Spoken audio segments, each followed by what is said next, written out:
Hi.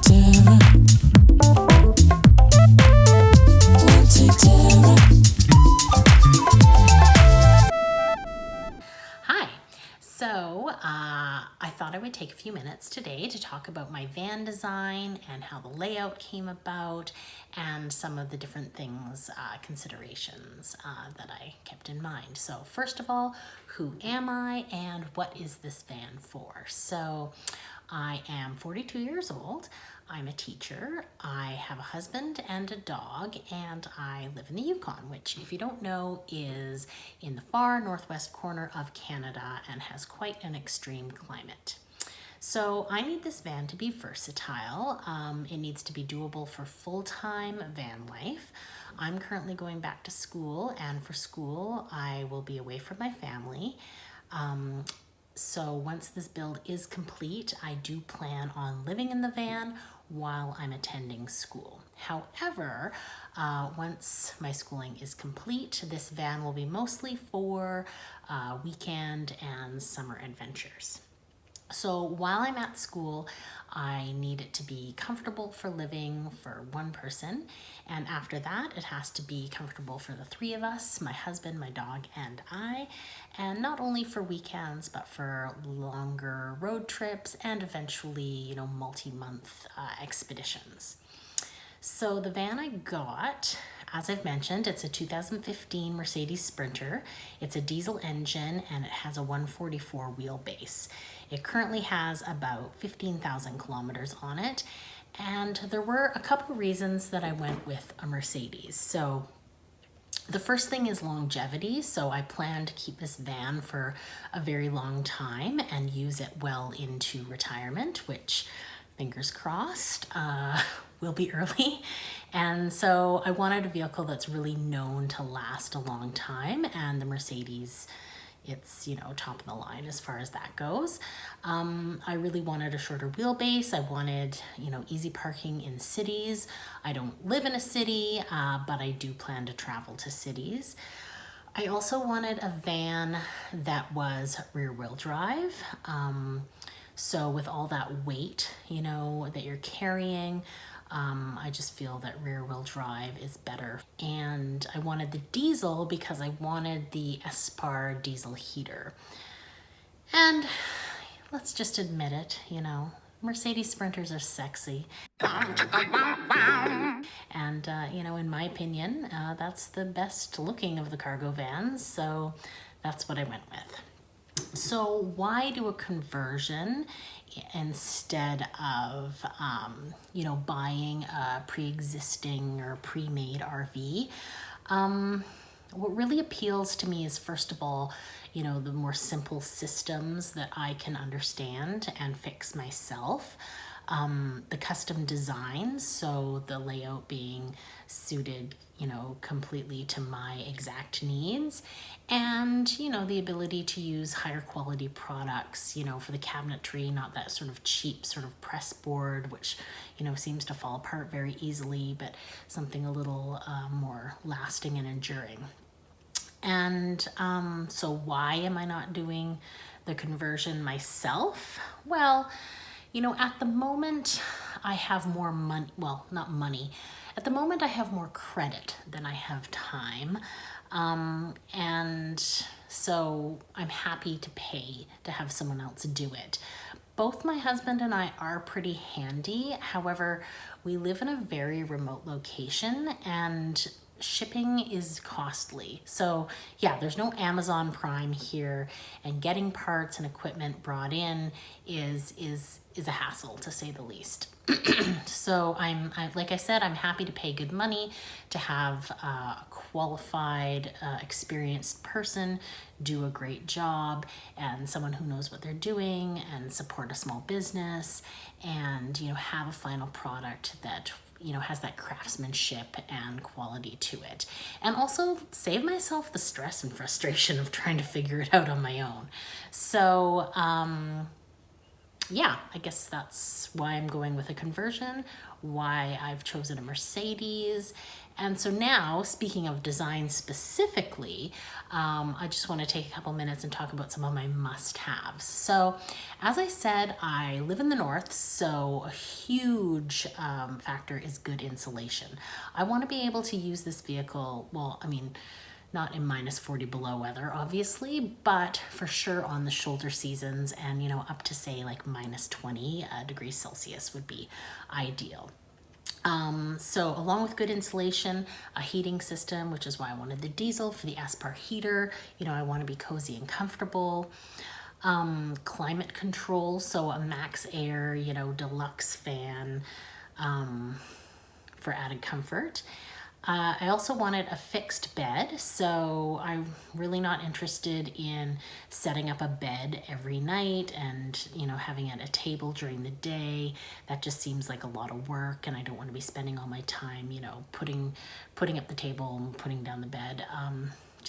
I also don't want to sleep on cushions that, you know, have cracks in it. I want a comfortable mattress, and I want it to be easy. You're at the after a long day of adventuring, you know, some days you might just want to come home and crash, and when you have a fixed bed, you can do that. So regarding the bed, because it is only a 144 wheelbase, I am going with a double or full-size bed, and as I mentioned, or did I mention this? We'll be sleeping side to side in any case. So neither of us are very tall. I'm 5'4", my husband's 5'8", so we can get away with that. And I thought about a queen bed, but when you know, it just takes up valuable space in such a short van. So, you know, I was kind of quizzing my husband on what he thought about it, and he's like, well, it doesn't matter what size the bed is, you're always going to be on my side anyways. So with that in mind, we are going with a double. And yeah, and I think, you know, also because we don't intend to live in it full time, you know, we can get away with cutting that corner a little bit. The other thing that was important was having a designated dog room. So our dog is a medium size. He's about 50, 60 pounds. He's not massive, but he's not tiny either. And I think it's really important for him to have his own space, to also just kind of get him out of the way. We're not tripping over him. You know, he was kennel trained, so he loves going in little cozy enclosed areas anyway. So I think that'll be really nice for him to have his designated space. Next, so kitchen. So I am a trained chef. I ran a foods program for 10 years. I love good food, and therefore a kitchen was a huge priority. Lots of counter space, propane, and like a stove were an oven, I should say, is very important to me. And you know, who knows how much I'm going to use it, but I don't think I'm going to regret putting it in, put it that way. As far as the bathroom goes, so the bathroom was pretty low on the priority list. I mean, I basically grew up in the bush and I know how to rough it. So I am putting in a cassette toilet for emergencies, but I don't expect to use it that often. As for a shower, I do sort of have a pop-up shower option in mind, but I'm not gonna go with a designated shower room. I just think it takes up too much space for the amount I would actually use it. And also I don't like how, I want the van to feel as open as possible. So I think, you know, sometimes when you put in shower rooms, it sort of blocks it off and makes it feel more enclosed. So I'm not going to go with a fixed shower. As for the table area, you know, I want it to be versatile. I'm not going to be working full-time from the van or anything. So it's not likely that I would be entertaining, you know, multiple people. I think if I do, you know, that would happen outside. So I don't need a bunch of people coming in and out of the van. So I think keeping it a small area, which you'll see in the layout, you'll get a good idea. Okay, so I think those are the main considerations. So I would love to show you my layout now. Okay, so I don't have a fancy 3D mock-up or anything. I just have the sketch that I did in my bullet journal, but I will go over the floor plan with you. I have the floor plan from, sort of up above looking down, and then I also have some profile sketches which I'll go over, and hopefully this will give you a good idea of my design plan. So this is the passenger side, and this is the door opening. The blue indicates where the windows are going to be. So I'm going to have a part of the kitchen going into the doorway a little bit because the doorway is quite wide and you don't need all that space. And this here indicates sort of a flip up counter extension. Sorry, the sink will be over here. Now I have it this way. It's actually going to go this way. I was thinking I might do it that way originally, but I think it'll look better if it's the other way. And then the fridge will be under the counter here. So there will be some storage under the sink area, and then up above on the wall, I'm not sure how much room there will be, but there might be some room for some baskets and whatnot. On the other side of the door opening, there is the passenger seat, which will be on a swivel, and then the S-Bar diesel heater will be under the seat there. Moving to the other side of the van, there will be a big window here. There will be a seat, a comfortable seat here with a Lagoon table mount, which you'll be able to use with these two chairs, and you can potentially bring in another stool or two for additional seating. That can also go over the chair, when you're in motion and to keep it out of the way, or also when you're cooking, because the stove is going to be right here. And so you don't want anything splattering onto your upholstery, so the Lagoon table will can act as an additional counter extender on this side. This dotted line is just that there's going to be overhead cabinets all along this side. And then this little area here, so you'll see that part of it comes out the full depth of the counter, so that's about 18 inches. And that is going to have a drawer in it, and underneath there is going to be the cassette toilet. And then above it, there's actually going to be a ledge, and then there's going to be a cabinet which goes from the top of the cassette toilet drawer and attached to the upper cabinets, and that's going to be a hanging closet space. And now it's only a foot deep, so you may be wondering, how are you going to hang anything? But I found this great solution online. And then the back area is going to be a fixed double bed. And so there's going to be a dog sort of bedroom or dog house underneath the bed. And then one thing else I wanted to mention is because the cassette toilet storage is going to come out the 18 inches, but the cabinet here with the closet is only going to come out 12 inches. There is going to be a step there, a 6-inch step for getting in and out of the bed, so that will make that a lot easier. Okay, also underneath the bed there will be the battery storage, the water tank, the hot water tank, propane locker, some additional storage, and the electrical system. All right, so here is the profile sort of inside the van looking towards the passenger side sliding door. So this big opening here will be the sliding door, and you can see it kind of goes out in between. There will be storage here. I'm not sure what that's going to look like yet, but I would prefer drawers, the fridge, and then the bed platform, the sink, and then a backsplash. I don't think the backsplash will actually go up that high because it would be nice to have some sort of wall baskets on this side, and also a magnetic knife rack. And then the bed will be here, and you can see this dotted line is going to be, it's just sort of a rough insert where there's going to be a bit less insulation in the wall. And this will just give us a couple additional inches on each side. The X's are just for, reading lights and USB plugs. Now this is standing on the passenger side, looking towards the driver's side. So there is going to be, as I mentioned before, a nice upholstered seat here with a storage drawer underneath. There will be the Lagoon table mount and hopefully some plugins there. There will be the little propane stove with 3 burners and an oven and a storage drawer underneath.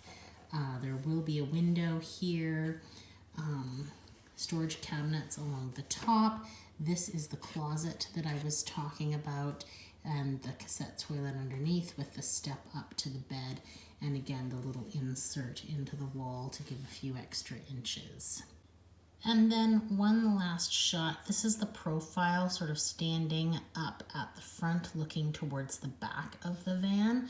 So there's the storage seat, there is the counter. I should mention with the storage seat, I am planning a design where it sort of has a built-in part here, and then this is on a hinge and it flips over to make a bed, and then there will be an additional little piece of wood you just attach to the end of the bed and the sliding door to make a second bed for any guests that might be traveling with me.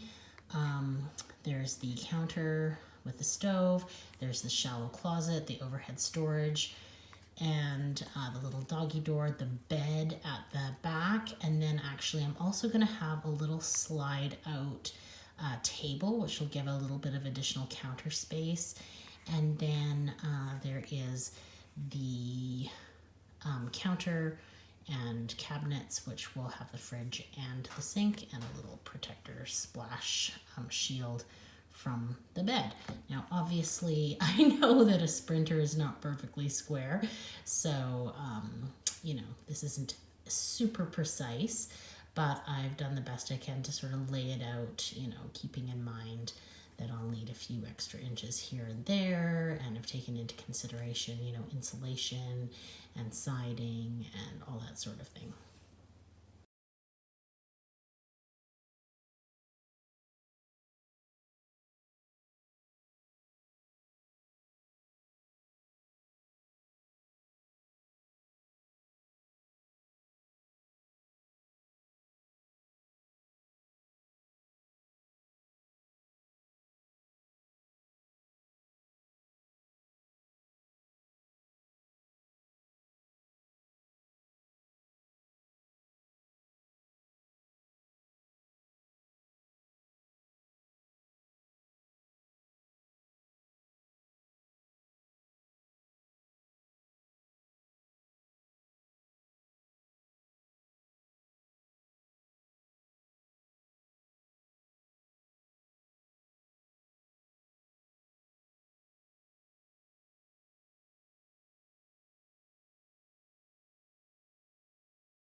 Untitled Chapter.